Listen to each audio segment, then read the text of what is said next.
International reporter ఉన్నారు, ఎలా కసేపట్లో పంపిస్తారు.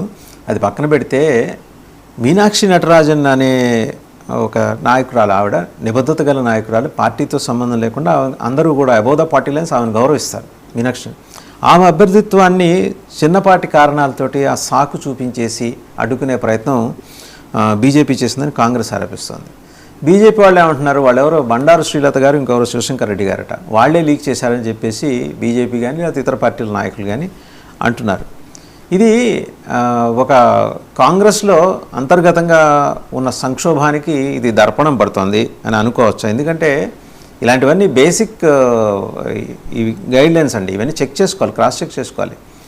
ఎక్కడో ఒక అలక్ష్యం అయితే కనిపిస్తోంది. ఆమె ప్లేస్లో టికెట్ ఆశించి భంగపడిన వాళ్ళు కూడా దీని వెనకాల ఉండుంటారేమో. ఖచ్చితంగా అండి. ఇప్పుడు నేను అనేది ఏంటంటే, ఒకటి బీజేపీ వైపు నుంచి చూస్తే మామూలుగా మనం క్రికెట్ ఆడుతూ ఉంటే బౌలింగ్ వేసిన తర్వాత వికెట్ పడాలని కోరుకుంటాం. రన్నర్ వైపు వికెట్ పడేయాలని బీజేపీ కోరుకుంటాం. రన్నర్ వైపు కాదు కదా, అటువైపు బాల్ వేసిన తర్వాత మెయిన్ బ్యాట్స్మెన్ పడగొట్టారు. సో ఈ ప్రాక్టీస్ మీరు కూడా బీజేపీ అంటే ఎలా సార్? చాలా కాదు, దీంట్లో బీజేపీ అండి. అంటే నేనేంటే ఎలక్షన్ కమిషన్ అనండి సార్, అంటే బీజేపీ డైరెక్ట్ గా బ్లేమ్ చేయడం కరెక్ట్ కాదంటాను. రాజకీయంగా విమర్శలు వేరు, ఇక్కడ విమర్శ కోసం పార్టీని లాగడం. రవిచంద్ర రెడ్డి గారు లెట్ హిమ్ కంప్లీట్. సార్ ఒక్క నిమిషం సార్. ఇప్పుడు మన కృష్ణయ్య గారు ఉన్నారు సార్, వైఎస్ఆర్సీపీ రిజైన్ చేశారు, మళ్ళీ గెలవరని తెలుసు.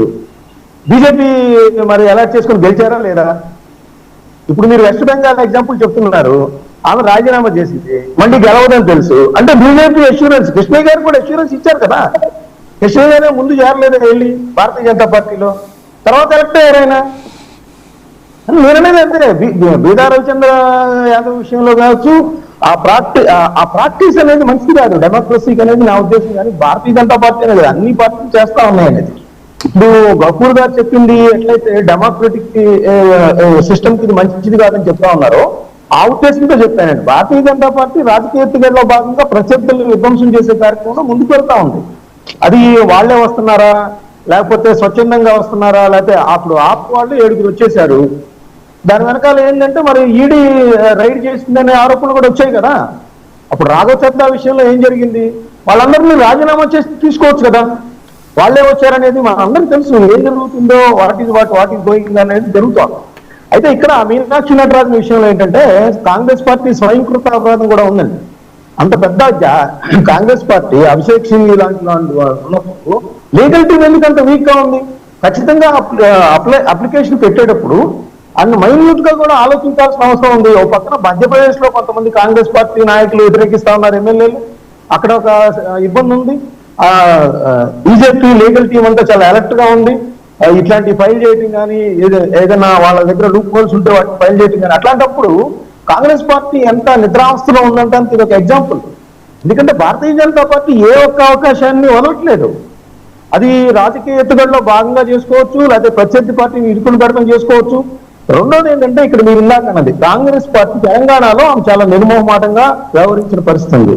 ఇప్పుడు అధికారంలో ఉన్న వాళ్ళలో రేవంత్ రెడ్డి గారు ప్రత్యర్థులు కూడా ఆరోపణలు చేస్తున్న సోషల్ మీడియాలో ఏంటి, అసలు దీనికి ఈ ఇన్ఫర్మేషన్ ఇచ్చింది రేవంత్ రెడ్డి గారి వరకు అని చెప్పేసి సోషల్ మీడియాలో ఆరోపణలు చేస్తున్నారు.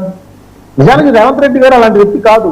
కానీ ఏంటంటే కాంగ్రెస్ పార్టీలో ఉన్న లోకలు ఈ విధమైన వాటికి దారి చూపడం కూడా కాంగ్రెస్ పార్టీకి మంచిది కాదు. ఎందుకంటే ఆల్రెడీ బలహీన పడిపోయి రీజనల్ పార్టీల దగ్గర సీట్ల కోసం అడగాల్సిన పరిస్థితుల్లో అది ఉంది. ఎందుకంటే 1977లో ఒకే గుర్తు మీద పోటీ చేసే ప్రత్యామ్నాయంగా ఆ రోజు ఉన్న ప్రతిపక్షాలు ఎదిగిన పరిస్థితి. ఈ రోజు కాంగ్రెస్ పార్టీ ఆ విధంగా కూడా ప్రభావితం చేయలేని దయనీయమైన పరిస్థితికి వెళ్ళింది. ఇలాంటి పరిస్థితుల్లో వచ్చే 1-6 రాజ్యసభ సీట్లు, ఎందుకంటే టీవీకి ఇవ్వకపోతే విజయ్ కనుక అక్కడ ఇవ్వకపోతే అక్కడ రాజ్యసభ కూడా లేదు తమిళనాడులో. సో ఉన్న మధ్యప్రదేశ్ లో స్ట్రెంత్ ఉన్న దాన్ని గెలుచుకోవడంలో వైఫల్యం చెందడం అనేది నిజంగా కాంగ్రెస్ పార్టీ ప్రస్తుత దుస్థితికి అడ్డం పడుతుందనేది నేను చెప్తాను. రైట్, రవిచంద్ర గారు ప్లీజ్ కంక్లూడ్. సార్, ఇప్పుడు రాజకీయాల్లో ఇవన్నీ ఒక కామన్ ప్రాక్టీస్ అయిపోయిన క్రమంలో కూడా నాకు తెలిసి ఈ మధ్యకాలంలో ఏది ఈ విధంగా రద్దయిన ఒక నామినేషన్, ఒక ప్రముఖంగా ఎవరైనా పోటీ చేద్దాం అనుకున్నప్పుడు రాజ్యసభ దాకా ఇలాంటి నామినేషన్లు రద్దయిన కార్యక్రమం అయితే మనం చూడలే. కానీ ఇది జరిగింది కాబట్టి ఖచ్చితంగా దీంట్లో ఏ విధంగా లీగల్ యాక్షన్ ఉండాలో ఆ విధంగా కాంగ్రెస్ పార్టీ తీసుకునే స్వేచ్ఛ ఉంది కాబట్టి ఆ విధంగా మాత్రమే ముందుకు పోవాలని నేను కోరుకుంటున్నా. ఈ క్రమంలో ఎలక్షన్ కమిషన్తో మీకున్న డిస్ప్యూట్ ఏదైతే ఉందో భారతీయ జనతా పార్టీకి దయచేసి ఆపాదించకూడదని కూడా నేనైతే చెప్పదలుచుకున్నాను. Right, thank you Ravichandra Reddy గారు, గఫూర్ గారు, డాక్టర్ తులసిరెడ్డి గారు అండ్ మస్తానరావు గారు, అందరికీ ధన్యవాదాలు. 12 ఏళ్ళు పరిపాలన పూర్తి చేసుకున్న తర్వాత నెహ్రూ గారి కన్నా ఎక్కువ రోజులు తాము కంప్లీట్ చేసుకున్నాను. సరే, ఒక పార్టీ ఒక ఈవెంట్ చేసుకుంటోంది, ఆ పార్టీ ఆధ్వర్యంలో ఏర్పడిన ఎన్డీఏ ప్రభుత్వం ఈవెంట్ చేసుకుంటోంది, ఎన్డీఏ పాలిత రాష్ట్రాల ముఖ్యమంత్రులు పిలిచింది, కీలకమైన నాయకులు అటెండ్ అయ్యారు అండ్ ఒక మెసేజ్ అంతర్లీనంగా పంపించారు. వాస్తవంగా బయటకి కనిపిస్తున్నది, నేషనల్ మీడియా రిపోర్ట్స్ కనుక రాత్రి నుంచి వస్తున్న రిపోర్ట్స్ చూస్తుందంటే ఎన్డీఏ ఈరోజు 2 పార్టీల మీద బ్యాంక్ అయి ఉంది. ఒకటి Nitish Kumar party, next Telugu Desam party. ఈరోజు మాకు ఇంకా కొత్త మిత్రులు వస్తున్నారు అనే సంకేతం పంపటానికి, దానికి సంబంధించిన వివరాలని చాలా సటిల్గా తెలియజేయడం కోసమే ఈ సమావేశం ఏర్పాటు చేశారనే ఒక మాట కూడా వినిపిస్తుంది. బట్ ఈ డెవలప్మెంట్స్ ఈ సమావేశానికి సంబంధం లేకుండా జరిగాయి. బట్ దీనికి లింక్ చేసి మాట్లాడటం అనేది సహజంగా జరుగుతుంది. ఒక పక్క టీఎంసీలో ఒక 20 మంది ఎంపీలు వాళ్ళు already they made their representation to Lok Sabha speaker, రాజ్యసభలో కూడా అలాంటి పరిస్థితి రాబోతుంది. డిఎంకే కాంగ్రెస్ మీద అడిగింది, మాతో అలయన్స్, మాతో జట్టు కట్టి గెలిచి తర్వాత టీవీకి వెళ్ళారు, మేము మీతో కలిసి జర్నీ చేసేది లేదు. మనం కనుక జాగ్రత్త చూస్తే మన ఇండి కూటమి సమావేశం జరిగింది. చూస్తే సమాజ్వాదీ పార్టీ ఆయన Akhilesh Yadav I'm more worried అంటాడు. హిమంత్ సోరెన్ ఐఎమ్ కన్ఫ్యూజ్డ్ అంటాడు. ఇక మమతా బెనర్జీ దిక్కు లేక అక్కడ వచ్చి కూర్చొని రాహుల్ గాంధీ పక్కన కూర్చొని మాట్లాడింది. ఆ మీటింగ్ అయిన తర్వాత రాహుల్ గాంధీ ఎక్కడికి వెళ్తాడో తెలియదు, కొలంబియా వెళ్తాడో ఒమన్ వెళ్తాడో తెలియదు. సో ఇలా ఏంటంటే ఎలాంటి ఆధారం లేని వాళ్ళందరూ ఒక దగ్గర చేరి అక్కడేదో మ్యాజిక్ చేద్దామని చూస్తుంటే పవన్ కళ్యాణ్ గారి సినిమా ఒకటి ఉంటుంది, ఆయన కమెడియన్స్ అందరినీ కూర్చోబెట్టి వాళ్ళ చేత ఒక పాట పాడిస్తాడు. ఆల్మోస్ట్ అలాంటి సిమిలర్ ఇన్సిడెంట్ అక్కడ జరిగిందని.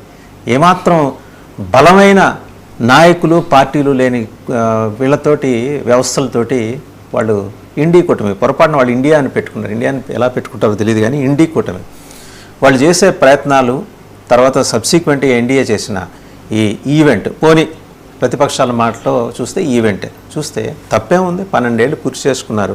నెహ్రూ గారి కన్నా ఒక రోజు ఎక్కువ చేశారు. నెహ్రూ గారిని తక్కువ చేసి మాట్లాడలేదుగా. ఆ మాటకు వస్తే దేవేగౌడతో సహా అందరినీ మనం ప్రస్తావన చేసుకోవాల్సిందే. వాళ్ళకంటే నాన్ పర్ఫార్మింగ్ ప్రైమ్ మినిస్టర్ అంటారు ఆయన, అంటే కిట్టనోళ్ళు. ఇప్పుడు ఆయన కూడా ఎంతో